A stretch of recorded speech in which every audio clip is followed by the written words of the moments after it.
Donc, comme l'a dit Barbara, je vais vous parler de mon retour d'expérience sur Smokyo, qui est une start-up qu'on a fondée en août 2013, donc il y a exactement ou plus ou moins 18 mois, et qu'on a mis sur le marché. Donc, on a shippé les premiers produits en février 2014, donc ça fait un petit peu plus d'un an. On a été assez vite pour la bonne et simple raison qu'on avait un time to market qui était extrêmement important. On n'était pas dans de la science et dans de la techno dure avec beaucoup de recherche et développement, mais vraiment dans un travail d'assemblage, d'homogénéité entre marques, produits, marketing, etc., qui demandait d'aller très vite. Je vais prendre quelques minutes pour vous présenter l'entreprise et puis l'objectif de cette présentation, c'est évidemment de vous faire un retour d'expérience sur quelques points très spécifiques, sur comment aller vite.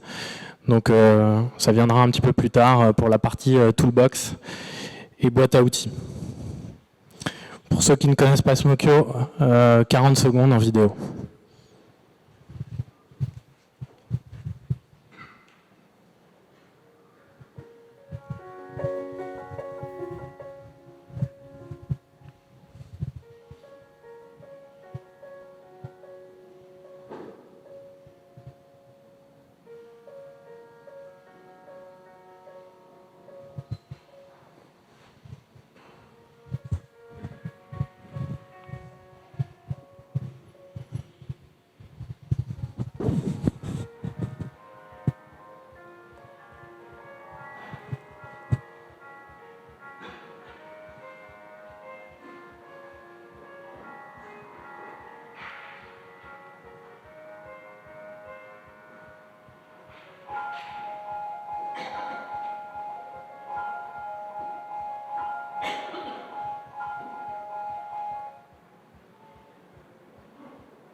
Donc, si on en vient au produit, comme je vous le disais en introduction, c'est un produit qui est relativement simple à fabriquer.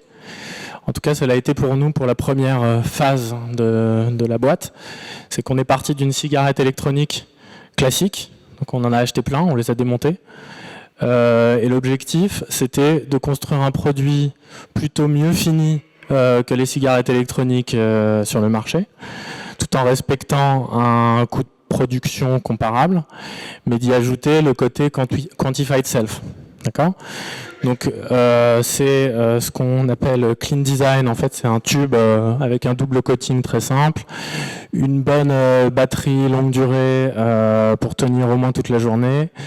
On a fait le choix au tout début de partir sur pour ceux qui ne connaissent pas la cigarette électronique, donc il y a la partie batterie et la partie réservoir qui a une résistance qui fait chauffer du liquide et qui donne cette impression de vapeur, donc de fumée. Et donc on a fait le choix de partir sur un connecteur standard par rapport aux autres cigarettes électroniques pour que chaque utilisateur Smokyo puisse utiliser ces autres réservoirs. Donc l'idée n'était pas de réinventer la roue, mais vraiment de leverager ce qui existait déjà. On a fait un partenariat stratégique avec le leader de la fabrication de réservoirs, avec un petit peu de custom pour le mettre sous l'ombrelle Smokyo. Et donc la vraie innovation, et là où on a concentré toute notre énergie, c'est la puce électronique qui a fait l'objet de brevets. Et donc c'est comme tout objet quantified self, comme un Fitbit pourrait aider à arrêter de fumer, Smokyo c'est des capteurs, un microcontrôleur et une puce Bluetooth Low Energy. On a mis Made in France parce qu'il se trouve que les 2 premières séries de notre circuit électronique ont été fabriquées en France pour des raisons très pratiques et de rapidité. Voilà. Le packaging, c'est un élément extrêmement important pour une raison simple, c'est que c'est très facile à faire et c'est très facile de se planter. Donc on a mis quand même pas mal d'énergie pour arriver à ce packaging, qui est ici, vous pourrez le regarder après, qui avait 3 objectifs principaux. Le premier, c'était de se démarquer de nos concurrents qui vendaient des cigarettes électroniques avec des packagings pas forcément soignés, sans identité forte. La deuxième raison, c'était de rentrer dans l'écosystème objet connecté et pouvoir voilà, être assigné, enfin, rentrer dans cet écosystème, objet connecté, etc. Et la troisième raison qui en découle, c'est évidemment de pouvoir danser sur deux pieds, c'est-à-dire d'une part vendre dans des canaux cigarettes électroniques classiques que vous avez pu voir à Paris et partout dans le monde, et aussi à la Fnac, par exemple. L'application mobile V0 telle qu'on l'a sortie au tout début, c'est très MVP, Minimum Viable Product. Donc on s'est concentré sur le côté tracking, qui correspond en fait au premier écran d'une application Fitbit, Jawbone ou autre, c'est-à-dire un compteur. Donc au lieu de compter des pas, nous on compte des bouffées. Et évidemment, on présente ces bouffées-là sous forme historique avec un graphe qui montre la progression, etc. Mais ça se limitait essentiellement à ça pour aller vite et surtout pour valider la demande, puisqu'on a été les premiers à fabriquer une cigarette électronique intelligente et connectée. Et donc, on n'avait pas de comparable pour savoir si ça allait marcher. Il se trouve que par la suite, et on y reviendra un petit peu plus tard sur la partie boîte à outils, il faut juste structurer l'app de telle manière à ce qu'elle soit facilement, en tout cas sur la partie UX, que ce soit facile de rajouter des fonctionnalités dans un deuxième temps. Pour info, parce qu'il y a beaucoup de questions qui se posent là-dessus, est-ce qu'on commence par Android, iPhone, je parle pas de Windows, désolé. En gros, c'est vraiment kiff-kiff. Nous, on a commencé par iOS parce qu'on avait tous des iPhones dans l'équipe. Mais clairement, c'est tout aussi facile de développer pour Android. Donc, depuis 4.3 qui intègre une stack dans l'OS. Alors, l'équipe de base, on était 3 en fait pendant les 5 premiers mois. Enfin, on était 3 plus 1. Il y avait aussi quelqu'un qui nous a aidé sur toute la partie design, qui s'appelle Daniel, qui était chez IDEO. En tout cas, les 3 principaux, c'était donc moi-même. J'avais pas du tout de background professionnel technique. Et c'est très important de le dire, parce qu'il faut vraiment que les fondateurs qui sont pas du tout techniques n'aient pas peur.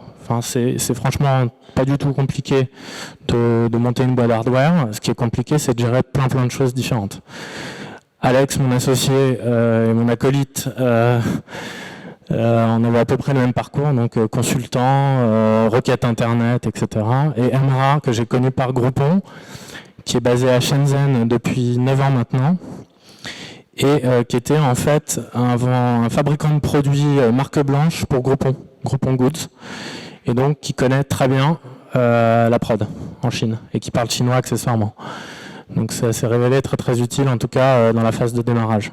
Il se trouve qu'aujourd'hui, on est plutôt 10-12 dans l'équipe, donc ça a un petit peu évolué, mais bon, pour l'instant, il n'y a pas besoin de plus.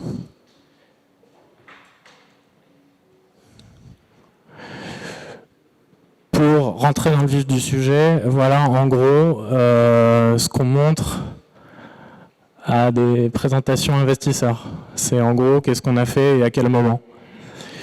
La première partie, donc c'est ce qu'on a appelé R&D, mais c'est plus que R&D en fait, c'est Proof of Concept. Donc on valide la demande, on valide si on sait faire, etc. etc. Mais quoi qu'il en soit, l'objectif des 3 à 6 premiers mois, c'est d'avoir un prototype. En tout cas, dans notre cas, ça a été le cas, et je pense que ça doit être le cas pour beaucoup de startups qui ont du low-tech comme nous.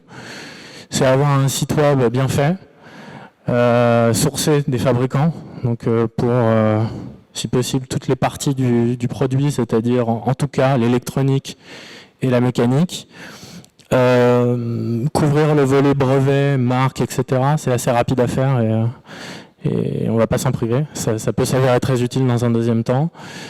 Lancer un premier batch de production entre fabriquer 10, 50 ou 100 pièces et en fabriquer 1000 puis 10 000, ça n'a rien à voir.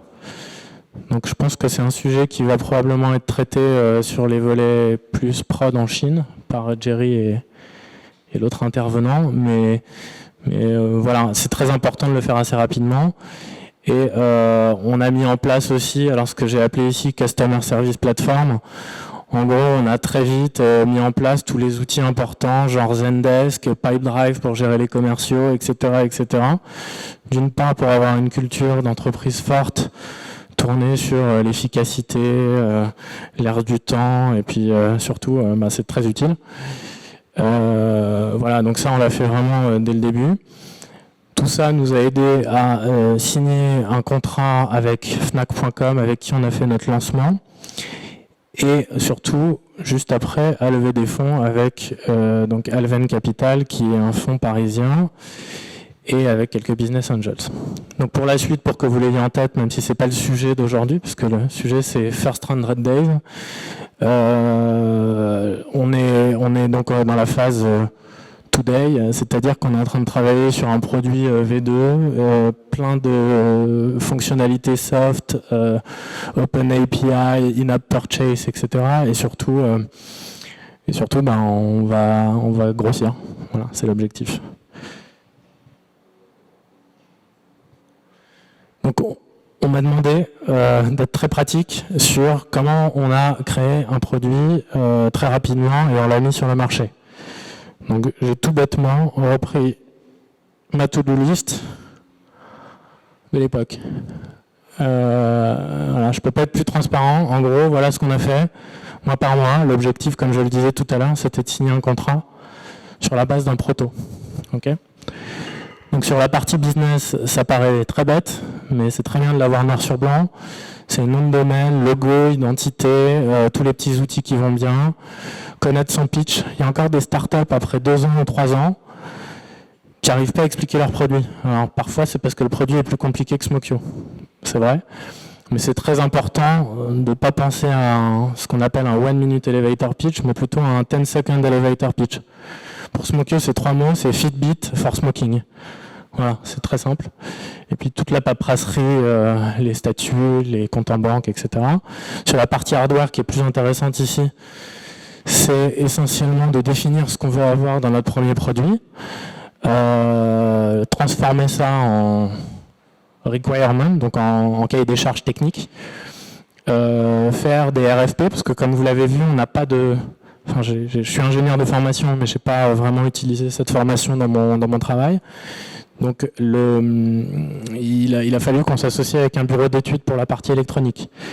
Donc voilà, il y a Google pour ça, il y a LinkedIn, des amis, c'est relativement simple de trouver en moins d'1 heure une dizaine de candidats possibles, de faire 10 slides avec des requirements et puis de voir ce qui se passe.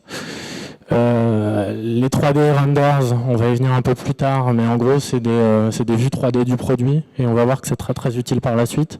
Et pour la partie soft, c'est surtout qu'est-ce que je veux. Voilà. Donc qu'est-ce que j'ai envie d'avoir dans ma première version. Et je peux très bien aussi réfléchir dès le début à qu'est-ce que je veux dans ma V4. Mais ce qui compte, c'est de ne pas tout faire en même temps. Donc le deuxième mois, c'est on rentre dans le vif du sujet, c'est on fait des mock-ups, on commence à réfléchir à la ligne éditoriale, on fait une petite vidéo pour présenter sur le site, on commence à regarder les distributeurs potentiels par typologie de canaux, etc. etc.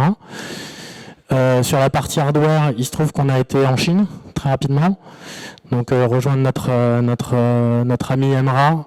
Le premier jour en Chine, on est arrivé à 5h30 du matin. Je crois qu'on a visité 7 usines qu'on avait prescreenées, donc des usines de PCB, des usines d'assemblage de cigarettes électroniques, de sourcing d'accessoires, etc.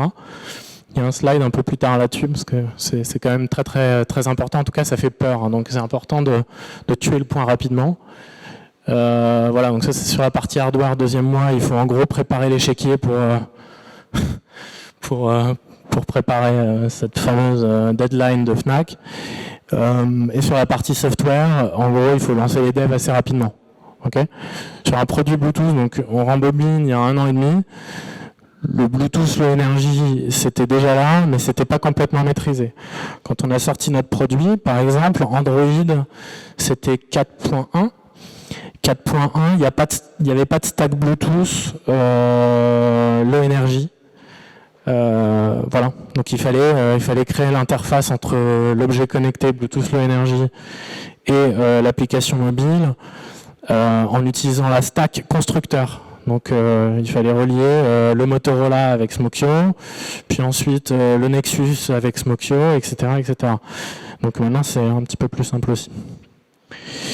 La dernière partie, c'est, on y est presque, donc on va showcaser, on va habiller en fait toute la préparation tout en continuant à avancer sur le produit, donc hard et soft, et on teste à mort. Voilà, c'est ça qu'il faut faire. Alors, un slide très rapide qui dit quoi? Qui dit qu'il y a des tonnes de trucs à gérer. Donc le hardware, c'est pas compliqué. Le seul truc hyper compliqué, c'est que vous devez connaître au moins 50% et au mieux 110% de plein de trucs et que vous devenez très vite schizophrène. Donc, sauf quand vous avez un bloc précis, il faut pouvoir parler 50 langages. 50 langues, c'est un anglicisme. Il faut pouvoir parler, vous raccrocher avec le mec qui fait le design et vous devez parler au mec qui fait le brevet. Et puis après ça, vous avez un coup de fil d'un distrib qui veut des samples. Et puis ensuite, vous avez un problème de fret parce qu'on n'a pas le droit de transporter des batteries lithium et qu'il faut affréter des Boeing 747 blindés. Donc en gros, c'est ça. Il faut parler plein de langages et aller très vite sur la learning curve, apprendre plein de choses. C'est franchement la grosse difficulté d'une startup hardware. Alors, la dernière section, c'est un peu ce que j'appelais la boîte à outils. C'est des petits principes un peu basiques, mais qui sont souvent oubliés et qui ont permis, en tout cas pour nous, d'arriver à sortir un produit rapidement. Donc il faut être organisé. C'est probablement l'école Rocket pour moi et mon associé. Il faut faire des to-do list le matin et cocher tout ce qu'on a fait le soir. Il faut installer des outils qui sont tous gratuits pour travailler avec un historique des conversations, des pièces jointes tout de suite bien classées dans les bons répertoires. Parce que si vous repensez au slide d'avant, en gros, dans votre Google Drive, vous avez autant de dossiers que de thèmes. Et quand vous êtes sous pression et que vous avez besoin de trouver le bon fichier, c'est assez compliqué. Donc il faut tout de suite mettre en place le bon truc. C'est aussi ça qui va faire de votre boîte, selon moi, qu'elle est agile et rapide. Que vous pouvez donner des coups de volant très vite. Voilà.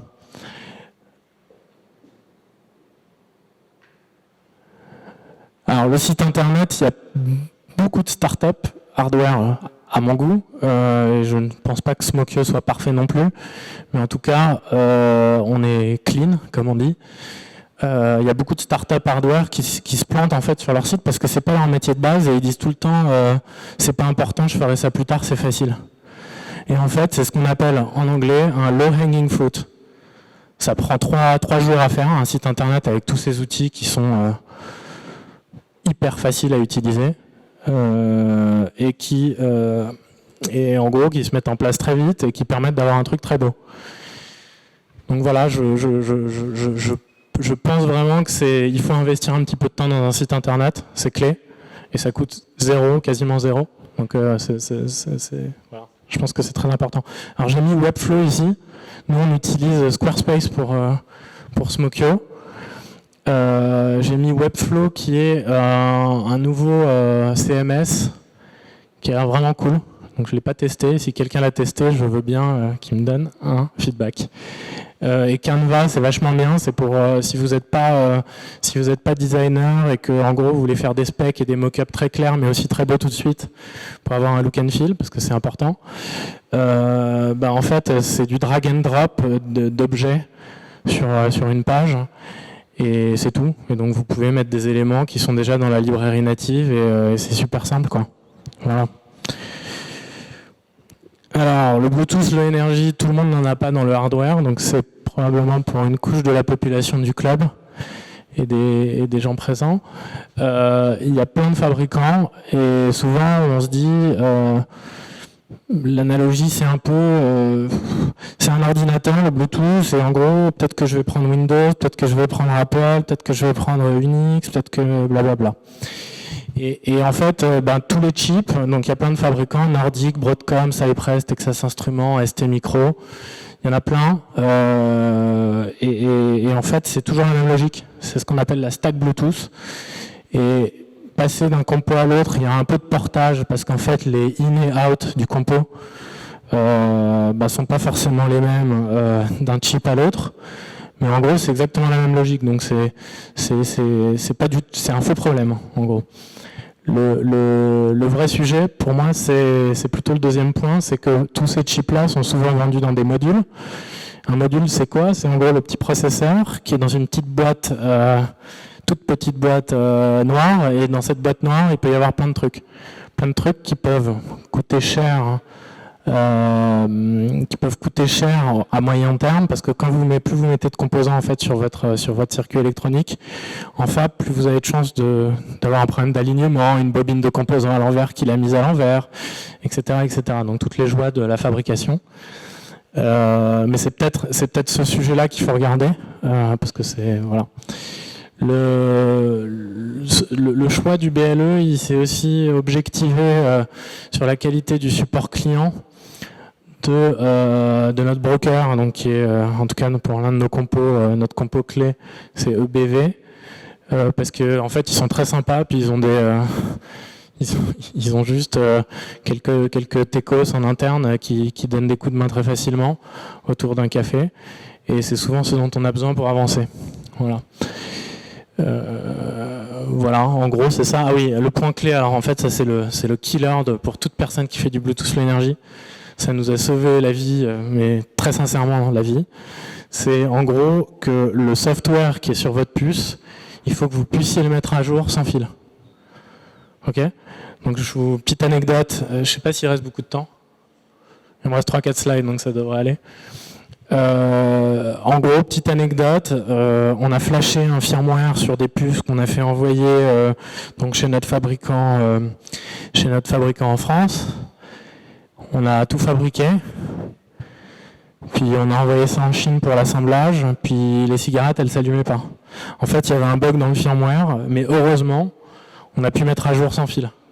Donc on pouvait allumer la cigarette, mais elle fumait pas, et puis il y avait des problèmes de régulation de tension, etc. Donc c'est hyper clé quand vous allez vite. Je pense que c'est le seul feature qu'il doit y avoir si vous voulez faire une prod très vite, parce que souvent vous voulez affiner le firmware et vous avez plusieurs versions, etc.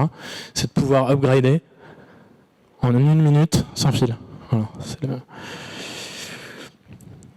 Alors, on en parlait tout à l'heure, les renders, ça coûte pas très cher à faire. Et c'est un peu comme le packaging ou le site internet, ça peut rapporter gros. Donc je suis assez sérieux, en gros, quand vous allez pitcher des distributeurs et que vous n'avez pas de prototype, pas de produit physique et pas de look and feel un peu beau, c'est très compliqué de signer un deal, quoi. En gros, on ne gagne pas d'argent sur une idée. Donc un render, en gros, c'est tout ça. C'est tout ce qui défile là. En fait, c'est de la 3D. C'est tout. Et puis on met des textures dessus et on fait un staging. Ce qu'on appelle un staging, c'est des ombres. Et donc ça fait une énorme différence pour tout. Voilà. Ça, on dirait que c'est des vrais packaging en packshot, mais en fait c'est du render. Donc la beauté du truc, c'est qu'il y a plein de sites internet où vous pouvez engager des freelance. Donc pas nécessairement pour faire du render, mais du code, la traduction, etc. Et il y en a plein sur Odesk. Alors je ne sais pas si vous êtes familier avec... je sais pas si vous êtes... Ouais, non? Un peu. En gros, donc c'est sur le slide d'avant, là, PCB. Je vais pas le remettre, mais sur le slide d'avant, vous voyez le PCB en 3D. Ça a coûté $20 à faire. Voilà. Et c'est pas mal, quoi. Ensuite, vous pouvez faire plein de trucs avec. Voilà. Ensuite, peut-être sur la partie photo, parce que sur la partie render, c'est important. Sur la partie photo, il y a beaucoup de questions sur comment je fais des belles photos. Donc pour Smokyo, le parti pris qu'on a eu, ça a été d'envoyer 2 protos à un photographe qu'on avait trouvé sur Instagram. On lui a donné $1500 et il a fait 100 photos de mise en situation à Brooklyn. Donc c'est ceux qu'il y a sur notre site, vous pourrez aller voir. En gros, avec très peu d'argent, vous pouvez faire du très quali. Et c'est quand même pas mal. Donc il faut juste connaître les bons outils, puis être un peu au taquet sur les specs que vous voulez, parce que évidemment un photographe c'est pas un directeur artistique. En tout cas quand vous le payez pas cher, il va pas passer 4 jours à faire un brief et des maquettes. Faut lui donner des directions assez claires. Voilà, je veux que ce soit une femme qui tienne ça au coucher du soleil, etc. Pour construire une application, donc c'est ce que je disais tout à l'heure, c'est soit iOS soit Android. Par la force des choses, il y a plus d'utilisateurs Android, donc peut-être que c'est ça que vous voulez faire. Nous, on a commencé à iOS parce que c'était un peu naturel pour nous. Ouais, alors quand on n'est pas techie comme nous, le plus simple c'est de faire plein de dessins, donc c'est des mock-ups, et de valider très rapidement le UX. Parce que c'est un problème qu'on voit souvent, parce qu'on donne quelques petits conseils à des startups. Il y a beaucoup de fondateurs qui pensent qu'en recrutant un designer, le designer il va placer les boutons aux bons endroits, puis le menu au bon endroit, puis le graphe aussi, etc. Le designer il fait pas ça. En tout cas, il peut se prétendre faire ça, et il peut être aussi très bon et avoir la fibre interaction design, mais c'est un graphiste. Voilà. Donc c'est à vous, en tant que fondateur, selon moi, et c'est ce qu'on applique en tout cas chez nous, de dessiner ce que vous voulez. Donc ça peut être très moche, ça peut être aussi des print screens, des screenshots d'applications concurrentes où vous aimez des éléments, etc. Mais ça doit rester très intuitif, surtout très détaillé et assez complet. Comme ça, il y a des instructions claires. Je vais juste revenir sur ce qu'on a fait sur l'app, ou plutôt je vais répéter ce que j'ai dit tout à l'heure. Un des éléments clés, c'est très compliqué, mais en tout cas quand on lance une start-up, en gros un fondateur c'est quelqu'un qui s'empêche. C'est qu'on veut tout faire d'un coup et que ça marche pas comme ça. Donc il faut vraiment choisir ses batailles. Il faut vraiment se dire voilà, c'est quoi mon feature qui va être un killer et qui va être mon ADN.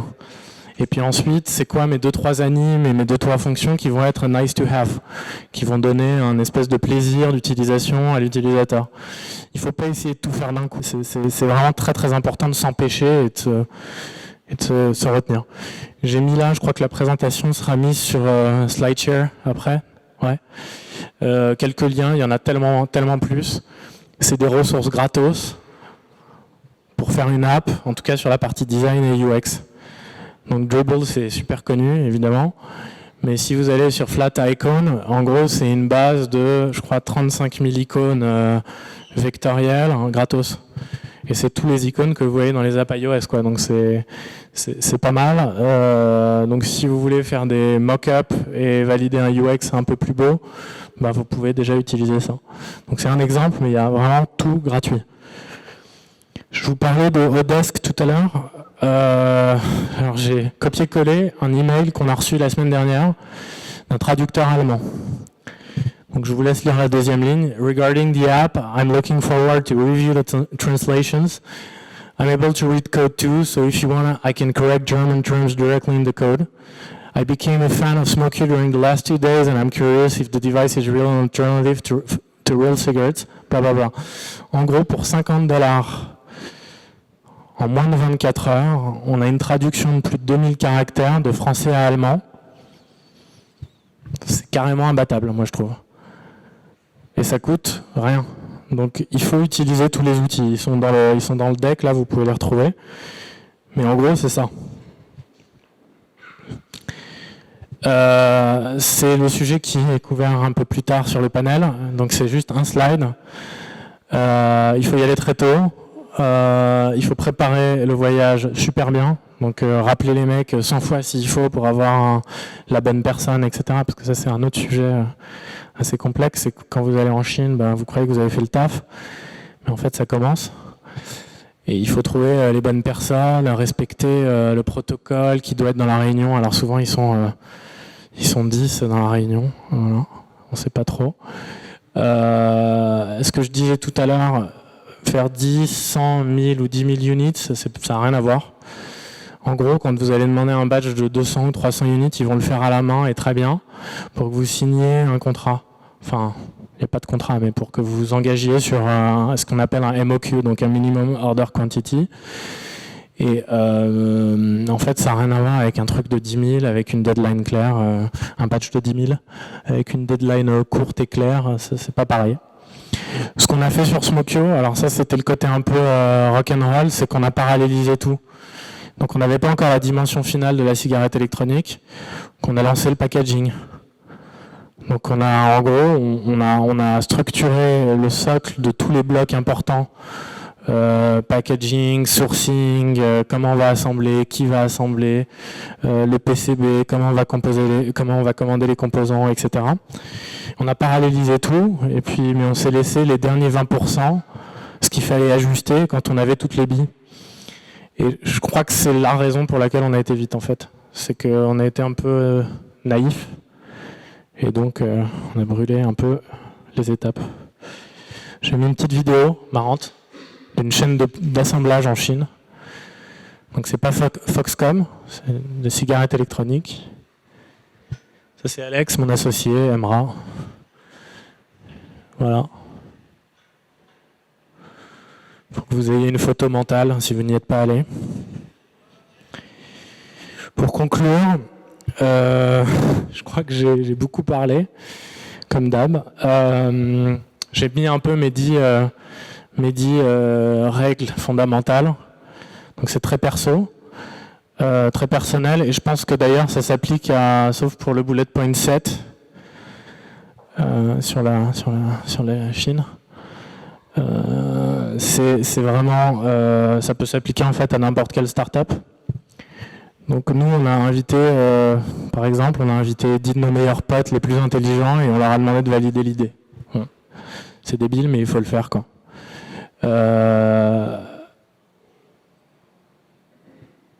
C'est mieux d'avoir un MVP ou un contrat signé quand vous allez lever de l'argent.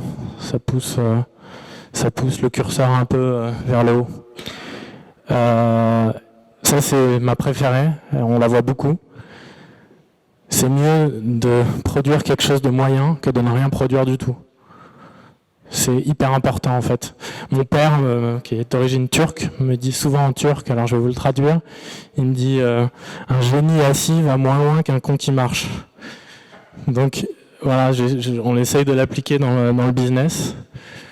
Il y a plein de ressources gratuites, il y a plein de ressources qui peuvent vous apprendre en utilisant les outils, un métier que vous ne connaissez pas, donc le service client si vous ne le connaissez, si vous ne savez pas comment ça.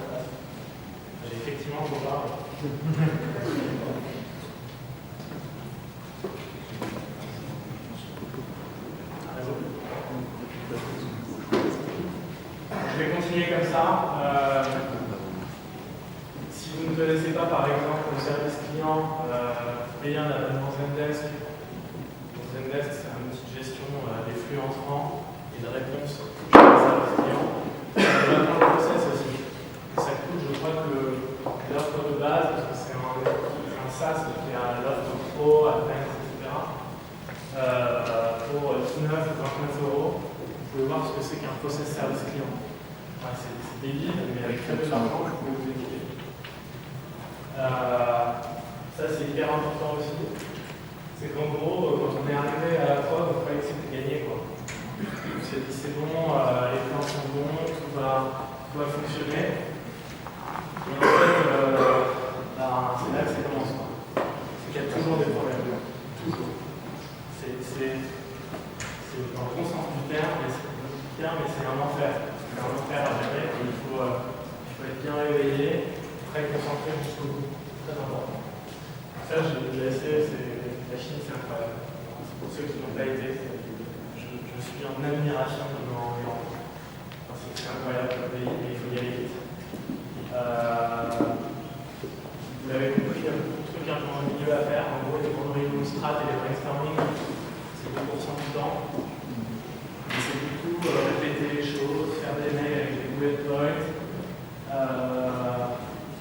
aller sur le terrain, apprendre le week-end, et c'est ça qu'en gros c'est l'entrepreneuriat, c'est ça. Mais c'est une réalité, je peux faire la même aussi. Alors ça c'est hyper important, c'est qu'il y a toujours des trucs Vous allez dire c'est trop cher, c'est trop cher, ça veut dire c'est pas important. En gros, c'est pas grave de dépenser beaucoup d'argent quand vous êtes rentable. Mais quand vous sentez que c'est trop cher, ben, ne le faites pas. Et puis ça, c'est hyper important pour la bêta. On n'avait pas pour Snowcure, mais en fait, je me rends compte que ça aurait été pas mal d'avoir, en tout cas au début, un business angel ou un advisor qui vous aide à comprendre un peu les différents leviers de travail autour de la production, la fabrication et un peu de hardware. Franchement, c'est assez complexe. C'est plein d'imprévus et ouais, c'est vraiment très complexe.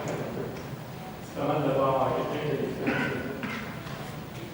Donc voilà, en gros, je termine.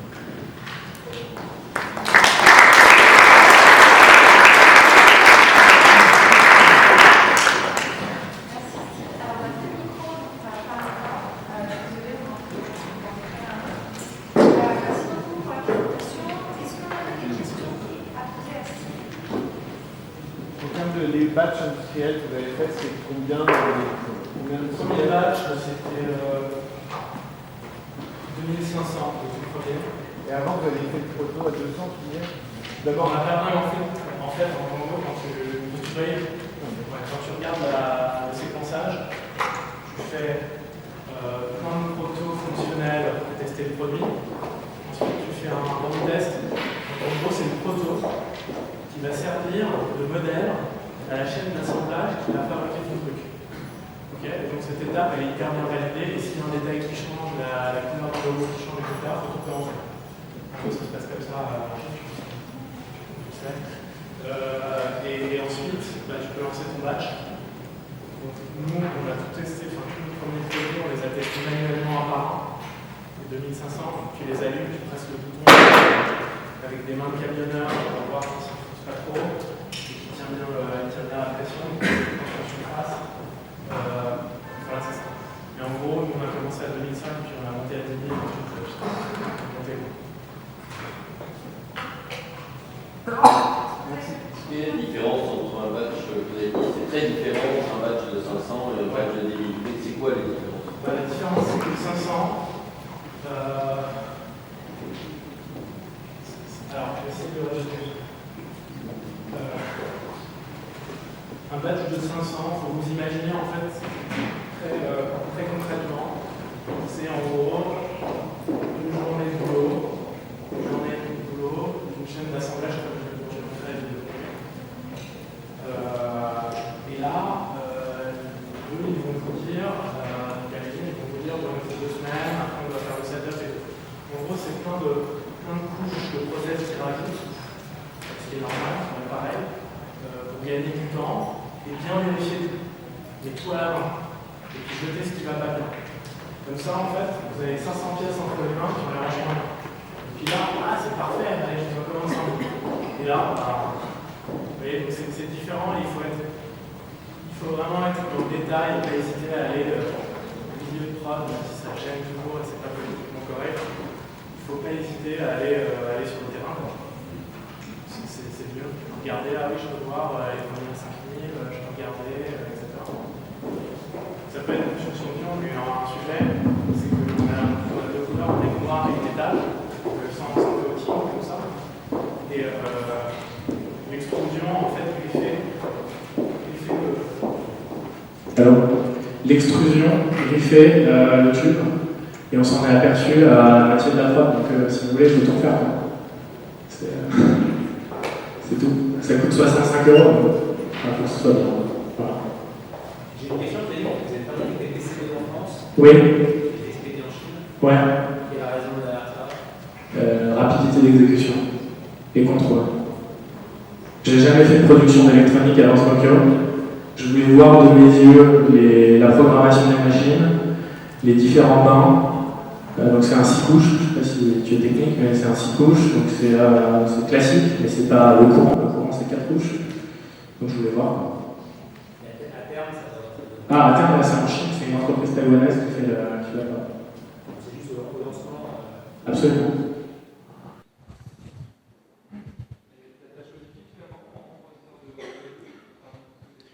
Ouais, on a pris Texas Instruments, le compo le plus simple en BLE qui s'appelle le CC2540. Voilà. Mais il faut tous les tester. Donc évidemment, on connaît le 822 de Nordic, on connaît le Broadcom, etc. Il faut tout regarder.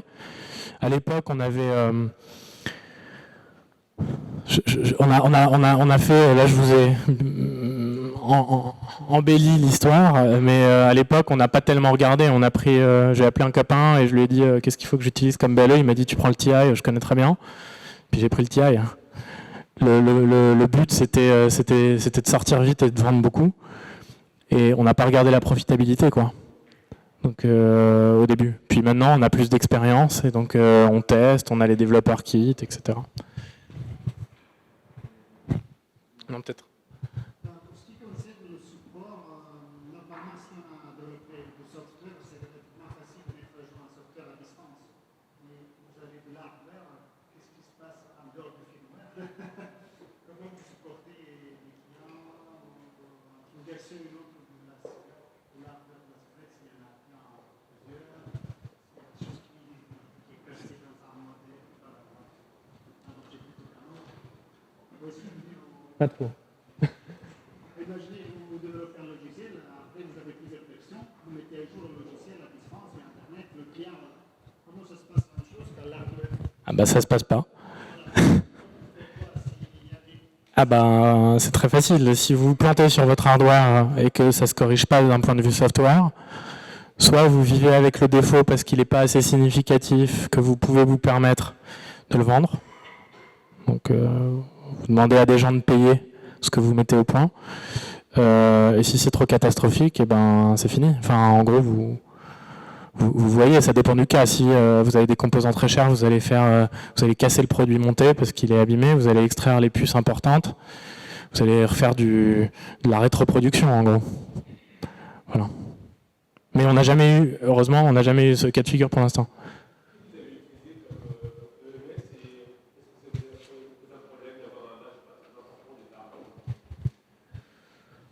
On n'a pas utilisé de MS et ça ne nous a pas posé de problème d'avoir un batch pas important. Ah ok, je connais même pas je connais pas. Donc la question c'est qui on a utilisé?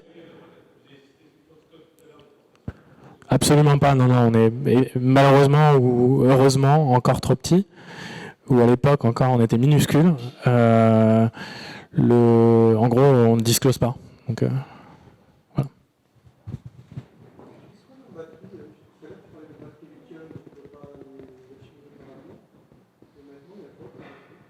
Donc je donnais un exemple qui n'est pas le mien, puisque ça dépend évidemment de la capacité de la batterie.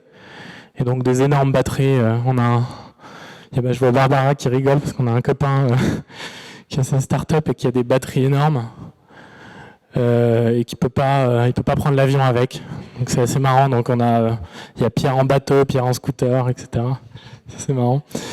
Mais en gros, quand tu fais du transport, je connais pas les chiffres, donc je vais pas raconter n'importe quoi. Mais en fonction de la capacité de ta batterie, tu peux avoir besoin soit de faire, tu as des contraintes spécifiques. Voilà. Donc je sais que des batteries, c'est un explosif, le lithium, c'est un composant instable. Donc voilà, on dit qu'il faut des Boeing 747 blindés pour des batteries à risque. Voilà. Et nous, on n'a pas eu de problème. Oui, bien sûr, comme tout le monde.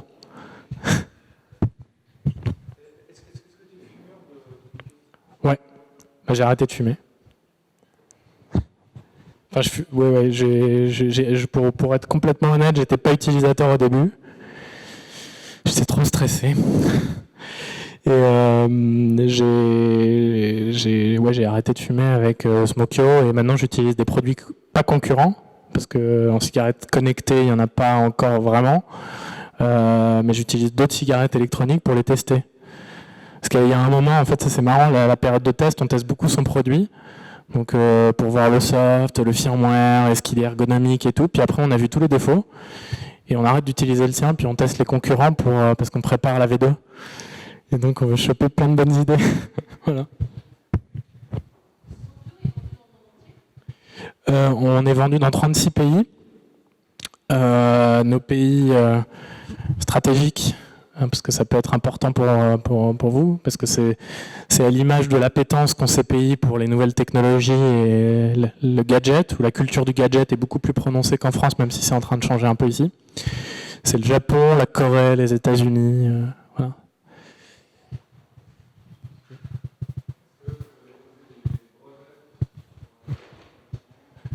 Ouais, on a déposé des brevets. Donc on a des... en gros, moi je trouve que tout ce qui est autour du brevet, c'est assez compliqué en fait. Je pensais que c'était très simple parce qu'en fait il y a 3 critères, c'est caractère innovant, etc., etc. Et en fait c'est assez technique, surtout dans le monde de la cigarette. Je pense que tu peux l'imaginer. Donc il y a des énormes groupes qui déposent plein de brevets avec des moyens illimités. Donc on a trouvé, nous on a évidemment mis au point des inventions et qu'on a protégées. Donc si tu es familier, tu sais qu'un process brevet, ben, ça prend du temps. Donc tu le déposes, ensuite tu attends la réponse d'un examinateur, ensuite tu fais des petits changements, tu peux l'étendre via un PCT par exemple. Et du coup il n'est pas encore déposé, mais il a été évidemment filé avant de mettre le produit sur le marché, sinon il rentrait dans le domaine public.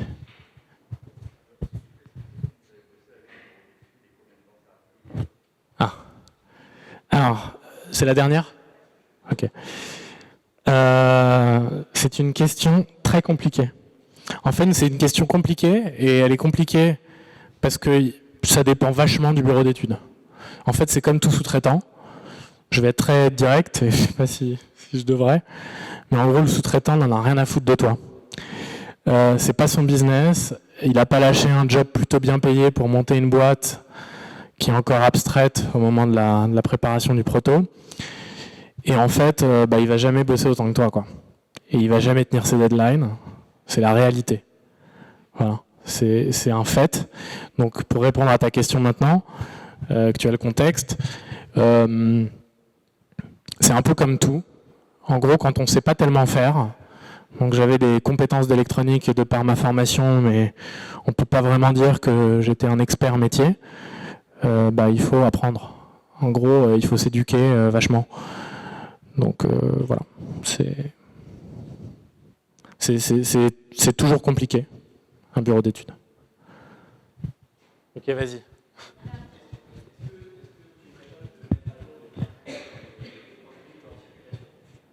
Absolument. Ah ben, en gros, ça c'est pas du tout couvert dans cette présentation, mais la value chain data, c'est je prends une bouffée avec ma Smokio, j'ai 16 points de données, je crois. Je l'envoie au smartphone, le smartphone les envoie sur un serveur, et en gros j'ai tous les points de données, et là je peux créer de l'intelligence. En fait, l'intelligence, c'est pas que le produit soit connecté, c'est que j'utilise la donnée, que je compute et que je malmène dans tous les sens pour créer une expérience utilisateur engageante. Voilà. Donc, pour en revenir à ta question initiale, oui, on a une fonctionnalité de mise à jour de firmware et il y a un petit pop-in dans l'app quand il y a une nouvelle firmware. Évidemment, on évite d'en sortir tous les mois comme pour l'app. Donc, il ne faut pas trop se planter, il faut beaucoup tester. Voilà.